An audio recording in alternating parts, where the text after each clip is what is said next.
Halo sahabat latar kisah, sebelum cerita ini dimulai, saya mohon keikhlasan teman-teman untuk subscribe dan like. Saya doakan Anda semua sehat, panjang umur, dan dilancarkan rezekinya. Mari kita mulai ceritanya. Pagi itu, udara masih dipenuhi bau menyengat dari tumpukan sampah yang membusuk. Di antara kepulan debu dan sisa makanan basi, tampak sosok lelaki muda berusia 22 tahun sedang memikul karung besar di punggung kurusnya. Dimas, seorang pemulung, mengenakan kaos coklat muda yang basah, oleh keringat dan celana pendek hitam yang sobek di sana-sini. Sandal jepit hijau putihnya yang sudah aus menimbulkan suara plek-plek setiap kali ia melangkah. Topi kupluk coklat tua menutupi sebagian besar rambutnya yang acak-acakan. Dengan langkah ringan dan gumaman khasnya, Dimas mulai mengais-ngais sampah di sudut belakang kompleks perumahan mewah. Ada plastik. Lumayan ini, kaleng peyok juga bisa dijual. Gumamnya sambil terkikik kecil. Namun tiba-tiba matanya terpaku pada sosok aneh, putih dan kecil di bawah tumpukan kardus. Sekilas ia mengira itu hanya boneka. Penasaran, Dimas mendekat dan jongkok. Boneka apa nih, montok amat, gumamnya. Namun detik berikutnya ia tersentak dan terlonjak mundur. Buset! Itu bukan boneka. Di hadapannya terbaring seorang wanita muda. Rambut panjang hitamnya terurai berantakan. Kulit putihnya kini kotor dan lebam. Tubuhnya mungil, mengenakan dress mini putih yang lusuh dan robek. Ia tak sadarkan diri, mata terpejam, bibir sedikit terbuka. Dimas menelan ludah. Cewek beneran ini mah, astaga, gue harus gimana? Tangannya gemetar saat mencoba mengguncang tubuh wanita itu pelan. Mbak bangun dong. Ini tempat sampah loh, bukan kasur. Tak ada jawaban. Dimas panik. Menoleh ke kiri dan kanan, tak ada siapapun. Ia menggaruk kepala bingung. Kalau gue tinggalin, tega banget. Tapi kalau gue bawa pulang, dikira nyulik. Aduh, wah gimana ini? Namun saat matanya bertemu wajah, si wanita yang meski kotor tetap terlihat sangat cantik, hatinya luluh. Dengan susah payah, ia mengangkat tubuh wanita itu ke atas gerobaknya. Hidup gue emang udah aneh, tapi yang ini kayaknya aneh banget. Gumam Dimas sambil mulai mendorong gerobak pulang, tak menyadari bahwa sepasang mata sedang mengawasinya dari balik semak-semak. Pagi menyapa gubuk reot milik Dimas, berdiri di atas tanah kosong dekat rel kereta. Bangunannya dari triplek dan papan bekas, beratap seng yang mulai berkarat. Lantainya hanya tanah. Di dalamnya ada satu kasur tipis, tumpukan kardus, dan sebuah kompor gas mini yang nyaris kosong. Perlahan wanita itu membuka mata. Pandangannya buram, tubuhnya pegal, bau sampah menyengat hidung. Ia meringis pelan, lalu mendadak panik dan duduk tergesa. Di mana aku? Kasur reot di bawahnya berderit keras. Matanya menelusuri ruangan sempit dengan wajah ketakutan. Tiba-tiba terdengar suara dari luar. Loh, Mbak udah bangun? Alhamdulillah. Dimas muncul dengan sebotol air mineral dan sebungkus mie instan di tangan. Wanita itu menatapnya dengan waspada. Kamu siapa? Kenapa aku ada di sini? Dimas terkejut, tapi buru-buru tersenyum kikuk. Tenang, Mbak, saya nggak macam-macam. Saya Dimas. Saya nemuin Mbak kemarin. Pingsan di tempat sampah. Tempat sampah? Wanita itu melihat bajunya yang kotor, lalu menatap wajah Dimas yang sederhana. Kulit dekil, topi kupluk bau asap. Maaf ya Mbak, saya sempat mandiin Mbak dikit, tapi seadanya. Bajunya nggak saya buka, saya janji. Dimas mengangkat kedua tangan, cemas. Wanita itu masih gemetar, tapi nada suaranya yang gugup dan tatapan jujurnya membuat ia sedikit tenang. Matanya lalu tertuju pada tangan kanan Dimas yang memerah melepuh. Tangan kamu kenapa? Oh ini, tadi numpahin air panas waktu masak mie. Nggak apa-apa kok, jawab Dimas sambil nyengir dan menyodorkan air minum. Nanti saya bikinin mie ya, pasti lapar. Wanita itu memandanginya lama. Tak ada yang pernah memperhatikannya sehangat itu, bahkan di masa lalunya. Ia duduk bersila di atas kasur, masih mengenakan dress lusuh. Rambutnya tergerai acak, namun tetap tampak cantik di mata Dimas, yang kini sibuk mengaduk mie di panci kecilnya. Belum matang, sabar ya, kata Dimas riang. Tangannya masih dibalut kain dari sobekan kaos. Wanita itu akhirnya bersuara, namaku Rani, bukan Mbak. Oh iya Rani, jawab Dimas gugup. Aku Dimas, pemulung. tinggal di sini sendirian. Kalau Rani mau tinggal sebentar ya nggak apa-apa kok. Rani menunduk, matanya berkaca-kaca. Aku nggak ingat apa-apa. Cuma ingat nama sendiri. Kenapa bisa ada di tempat sampah pun aku nggak tahu. Dimas terdiam. Ia duduk di lantai tanah, menatap Rani serius. Nggak apa-apa. Yang penting sekarang Rani selamat. Kalau ingatannya belum balik, istirahat dulu aja. Nanti juga pelan-pelan pulih. Tiba-tiba, Rani mulai menangis. Air mata menetes di pipinya yang kotor. Jangan nangis dong. Tarminya jadi asin. Dimas panik, buru-buru menyodorkan tisu bekas yang masih layak. Tapi Rani justru menangis makin keras. Dimas mendekat, duduk di sebelahnya. Dengan suara pelan ia berkata, "Aku tahu hidup kadang kayak karung sobek, nggak bisa diandelin. Tapi kadang di dalam karung itu kita bisa nemu barang bagus."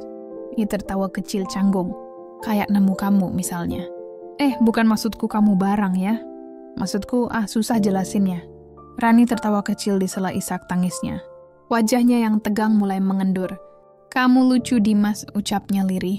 Dimas tersenyum lega. "Kalau kamu bisa ketawa, aku senang. Mungkin itu alasannya Tuhan kirim kamu ke sini." Rani menatapnya lekat. Untuk pertama kalinya, ia melihat sesuatu yang berbeda dari lelaki itu. Di balik tubuh kurus, pakaian lusuh, dan wajah dekilnya, terdapat ketulusan yang hangat. Dan untuk pertama kalinya sejak ia terbangun, Rani merasa aman. Pagi itu, Dimas bersiul riang sambil mendorong gerobak kosong melewati gang sempit. Karung besarnya sudah ia jual sebagian semalam. Uangnya ia gunakan untuk membeli sedikit makanan dan perlengkapan. Di dalam gubuk, Rani masih tertidur meringkuk seperti anak kecil. Namun wajahnya kini jauh lebih tenang, tak lagi penuh gelisah seperti malam sebelumnya. Sesaat kemudian, Dimas kembali membawa kantong plastik kecil. Isinya sepotong roti, sebotol air, dan sebuah dress bekas bermotif bunga, nyaris baru. "Rani, aku bawain sesuatu," panggil Dimas pelan. Rani membuka mata, menggeliat pelan. "Bawain apa?" tanyanya dengan suara serak manja. Dimas menyodorkan dress itu dengan ragu. "Tadi nemu di lapak barang bekas. Masih bagus.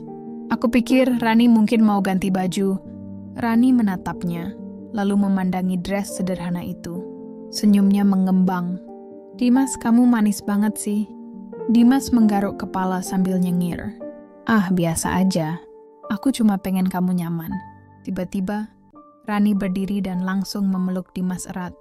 "Makasih ya." Dimas membeku. Tubuh Rani yang hangat dan lembut menempel pada tubuh kurusnya. Jantungnya berdetak tak karuan. Sama-sama," jawabnya gugup. Rani melepaskan pelukan, lalu berputar. "Sekarang aku mau ganti baju."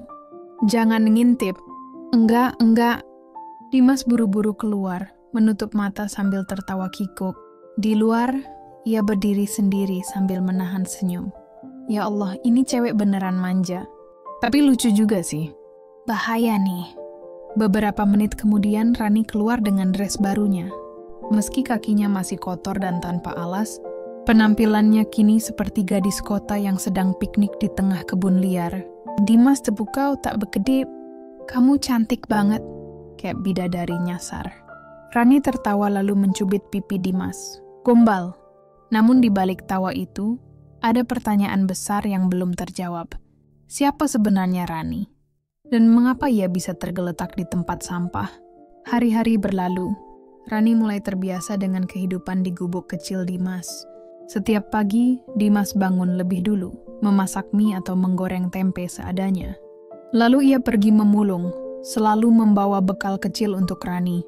Setiap sore ia pulang dengan wajah lelah tapi selalu tersenyum. Membawa roti bekas, sandal murah, atau kadang boneka rusak yang ia perbaiki hanya demi melihat Rani tertawa. Rani sendiri, walau manja dan cerewet, mulai belajar mencuci bajunya sendiri, menyapu lantai tanah, bahkan kadang ikut Dimas memulung di gang-gang sepi. "Tanganku pegel nih," rengek Rani saat duduk di pinggir got. Karung kecil di sampingnya. "Loh, baru juga 5 menit?" goda Dimas sambil menyeruput air dari botol plastik bekas. Rani menyandarkan kepala di bahu Dimas. "Tapi aku seneng kok. Kamu nggak pernah ninggalin aku sendirian." Dimas terdiam. Bahu kurusnya kaku, tapi ia biarkan kepala itu bersandar. Ya, masa aku tega ninggalin orang cantik, manja, dan cerewet kayak kamu? Rani tertawa pelan. Kamu tahu nggak, Dimas? Selama aku di sini, aku merasa lebih hidup. Aneh ya? Dimas meliriknya. Maksudnya? Rani menarik napas dalam. Aku nggak tahu siapa aku. Tapi sejak kamu ada, aku merasa lebih berarti. Padahal kamu cuma pemulung. Tapi hatimu bersih banget. Dimas menggaruk kepala. Aku ya cuman orang biasa, Lan, tapi jujur aja. Sejak kamu di sini, hidupku juga beda. Rumah ini rasanya kayak ada warnanya. Rani menatapnya. Kamu suka aku ya? Dimas tersedak. Hah? Maksudnya... Rani mencubit hidungnya gemas. Aku juga suka kamu, si pemulung baik hati. Dan di sana, di antara tumpukan sampah dan debu, tumbuh rasa. Tulus yang pelan-pelan menyatu. Namun di balik kehangatan itu, bahaya mulai mengintai. Sore itu langit mendung. Angin bertiup lebih dingin dari biasanya. Dimas pulang memulung. Karung di punggungnya setengah penuh. Di depan gubuk, Rani menyambutnya dengan senyum manja. Tapi wajahnya sedikit tegang. Tadi ada orang nyari kamu, bisik Rani. Dimas mengernyit. Siapa? Enggak tahu. Lelaki tinggi. Jaket hitam, celana jeans. Wajahnya serem. Matanya tajam. Dia cuma bilang, di sini ada cewek, terus aku ngumpet. Dimas langsung waspada.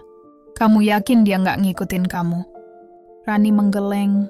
Aku ngumpet di balik gerobak, tapi hatiku rasanya nggak enak. Malam itu mereka makan dalam diam. Dimas sesekali mengintip keluar melalui celah dinding gubuk. Rani menggenggam tangannya erat. Aku takut ya. Gimana kalau orang itu kenal aku? Gimana kalau dia yang bikin aku pingsan waktu itu? Dimas meremas tangannya dengan lembut. Tenang, aku nggak bakal biarin siapapun nyakitin kamu. Tiba-tiba, langkah kaki terdengar dari kejauhan. Berat, mengancam. Dimas langsung berdiri. Tangannya meraih sebatang kayu dari sudut gubuk. Tok, tok, tok. Pintu gubuk diketuk pelan. Ia melirik ke arah Rani yang mulai menggigil ketakutan. Dari luar terdengar suara berat dan dingin. Gua tahu lu ada di dalam. Dimas menelan ludah, lalu menjawab dengan suara keras. Siapa lu? Mau apa? Gue cuma mau cewek lu itu, yang lu pungut dari tempat sampah. Rani menoleh pada Dimas, mata membelalak. Aku siapa sebenarnya? Kenapa dia ngomong kayak gitu? Dimas menggenggam kayu makin erat. Ia memandang Rani penuh keyakinan. Aku nggak tahu kamu siapa. Lan. Tapi satu hal yang pasti, sekarang kamu bukan sampah. Kamu manusia. Dan kamu berharga buatku. Suara dari luar kembali terdengar, kali ini lebih keras. Kalau lo nggak keluar, gue bakar gubuk lo. Malam itu berubah. Bukan sekadar malam sunyi di gubuk reot, tapi malam pertarungan antara keberanian dan kebenaran. Dan misteri tentang siapa sebenarnya Rani mulai menguak, perlahan tapi pasti. Dimas menatap Rani. Kita harus pergi sekarang. Rani mengangguk, wajahnya pucat. Ia buru-buru mengenakan sandal tipis yang Dimas temukan kemarin dan menyampirkan selimut lusuh di bahunya. Dimas membuka pintu belakang gubuk, sebuah celah sempit antara dinding seng yang mengarah ke gang gelap. Dari depan suara langkah pria berjaket hitam makin dekat. Lu kira bisa ngumpetin dia, ha? Merdeka Melisa keluar. Dimas menggenggam tangan Rani erat. Mereka menyusuri gang becek, menghindari lampu jalan, menyelinap di antara tong sampah dan sepeda tua. Rani mulai terengah. Dimas, aku capek. Kuat dikit, Lan. Kita hampir sampai. Ke lapaknya Bang Udin, dia bisa bantu. Bang Udin. Sesama pemulung yang tinggal di kolong jembatan. Lebih tua, baik hati. Dikenal banyak orang. Tempat perlindungan terakhir yang Dimas tahu. Tapi saat mereka tiba, lapak itu kosong. Hanya ada sisa api unggun. Dan plastik-plastik terbang tertiup angin. Bang Udin kemana? Gumam Dimas, panik. Langkah sepatu terdengar lagi. Berat. Mendekat. Tanpa pikir panjang, Dimas menarik Rani masuk ke kolong jembatan. Ia menyembunyikannya di balik tumpukan kardus dan plastik bekas. Nafas mereka tertahan. Lelaki berjaket hitam muncul. Ia mengitari sekitar. Matanya tajam menembus gelap. Rani keluar. Gue tahu lu denger. Suaranya menusuk. Rani menutup mulutnya sendiri. Air mata mengalir. Dimas memeluknya dari samping, berbisik lirih, "Tenang, aku nggak akan biarin dia bawa kamu." Akhirnya pria itu pergi, tapi langkahnya masih terdengar tak jauh. Rani berbisik, "Aku yakin aku kenal dia, tapi kenapa aku takut banget?" "Ingatan kamu mungkin pelan-pelan balik," jawab Dimas pelan. Rani menatapnya. "Kalau aku ternyata punya masa lalu yang buruk, kamu masih mau bersamaku?" Tanpa ragu Dimas menjawab, "Aku terima kamu apa adanya, Lan." Malam itu mereka saling menggenggam erat dalam gelap. Tak ada bintang, tak ada cahaya, tapi cinta itu tumbuh di antara ketakutan dan ketulusan. Keesokan paginya, Dimas dan Rani berjalan pelan menuju sebuah terminal tua yang sudah tak digunakan. Tempat itu sunyi, dipenuhi rumput liar dan bangunan reot. Dimas yakin pria itu belum tahu tempat ini. Rani duduk di bangku semen yang retak. Wajahnya murung. "Aku mimpi tadi malam," ucapnya lirih. "Aku di dalam mobil, diikat, dan pria itu dia mukul aku." Dimas menoleh cepat. "Kamu mulai ingat?" Rani mengangguk pelan. "Namaku memang Rani, tapi aku lari dari dia, pacarku. Namanya Gilang. Dia kasar, posesif, suka mukul. Aku pernah kabur, tapi dia selalu nemuin aku." Dimas mengepalkan tangan. "Jadi dia yang bikin kamu pingsan di tempat sampah itu." Rani memeluk dirinya sendiri. "Aku takut. Dia kenal banyak orang. Aku nggak tahu bisa percaya siapa." Dimas duduk di sampingnya. "Percaya aku, kita nggak perlu jadi siapa-siapa buat nolong orang. Aku cuma pemulung, tapi aku bakal jagain kamu." Rani menangis lalu memeluk Dimas. Di tengah kehancuran dan ketakutan, cinta mereka tumbuh. Bukan dari kemewahan, tapi dari kepedulian yang sederhana. Namun tak jauh dari sana, Gilang berdiri. Di balik tiang tua terminal, ia mendengar segalanya. Matanya menyalap penuh amarah. "Mau kabur sampai manapun, Lan, lu tetap punya gua." Gumamnya sambil menekan tombol ponsel. Lalu pergi. Pagi mendung, Dimas terbangun dari tidur singkatnya di lantai terminal. Ia langsung menoleh ke sisi tempat Rani tidur kosong, hingga matanya menangkap jejak kaki kecil di tanah lembab menuju jalan besar. Dengan napas memburu, Dimas mengejar. Namun belum jauh ia melangkah, sebuah suara menghentikannya. "Cari ini kau?" Gilang berdiri di depan mobil hitam, memegangi lengan Rani yang menangis dan terus berusaha melepaskan diri. "Lepasin dia!" teriak Dimas lantang, tubuhnya maju nekat menghadapi bahaya di depan mata. Gilang menyeringai sinis. "Anak jalanan kayak lo, sok jagoan. Lo pikir dia sayang sama lo? Dia cuma numpang hidup. Lo itu cuma pelarian." Rani berteriak, "Bohong. Aku sayang Dimas. Dia yang nolongin aku waktu aku udah kayak sampah." Plak! Sebuah tamparan keras mendarat di wajah Rani. Gilang mendesis marah. "Lo ikut gua sekarang, atau bocah ini gua habisin." Dimas tak peduli. Dia menerjang Gilang dengan sisa tenaganya, tapi tubuh kurusnya terpental ke aspal. Rani menjerit merontak, "Jangan sakitin dia." Namun sebelum tangan Gilang mengayun kembali, suara klakson panjang dan sirin polisi memecah udara. Dua polisi turun tergesa dari motor. Patroli, rupanya seorang warga, melaporkan keributan. Gilang mencoba kabur, tapi kali ini bukan dia yang menang. Polisi sigap menangkap dan memborgolnya, membawanya ke mobil polisi. Rani langsung berlari memeluk Dimas yang masih terbaring di aspal. "Aku takut banget kehilangan kamu." Meski tubuhnya penuh nyeri, Dimas membalas pelukan itu erat. "Aku juga, tapi sekarang kamu aman." Salah satu polisi menghampiri. "Kamu Dimas ya? Cewek ini, dia masuk daftar orang hilang. Keluarganya udah nyari dari seminggu lalu." Rani terpaku. "Keluarga? Aku punya keluarga?" Dan ternyata misteri belum selesai. Rani bukan hanya korban kekerasan, tapi juga anak dari keluarga berada yang mencarinya dengan penuh harapan. 2 hari setelah kejadian, Dimas duduk di bangku rumah sakit. Menunggu kabar Rani, Gilang sudah ditahan, dan bukti kekerasan serta penculikan telah ditemukan. Tapi yang membuat Dimas lebih gugup adalah kabar bahwa keluarga Rani akan datang hari ini. Pintu ruang rawat inap terbuka. Seorang wanita anggun masuk, mengenakan setelan mahal, diikuti pria paruh-baya berkacamata dan 2 pengawal. Wajah wanita itu seketika pucat melihat gadis yang terbaring di ranjang. "Anakku," Rani menatap bingung. "Bu," tangis sang ibu pecah. "Namamu Mairani Anindya. Kamu hilang sebulan lalu setelah kabur dari rumah karena nggak mau dijodohkan. Ternyata kamu diculik. Gilang mantan sopir kami, Dimas terpana. Jadi Rani anak orang kaya?" Rani menunduk menatap Dimas. Air matanya jatuh tapi bibirnya tersenyum lirih. "Tapi waktu aku sama kamu, Yu, waktu aku jadi bukan siapa-siapa, aku ngerasa jadi manusia." Orang tua Rani menatap Dimas. Mata sang ayah teduh namun tegas. "Kami sangat berterima kasih padamu, Dimas. Kamu telah menyelamatkan putri kami." Namun sang ibu segera menimpali, "Tapi mulai sekarang biarkan Rani hidup selayaknya. Kami akan membawanya pulang." Rani menggenggam tangan Dimas kuat-kuat. "Aku nggak mau ninggalin kamu." Dimas menatapnya lama. Air matanya nyaris tumpah, tapi ia memaksakan senyum.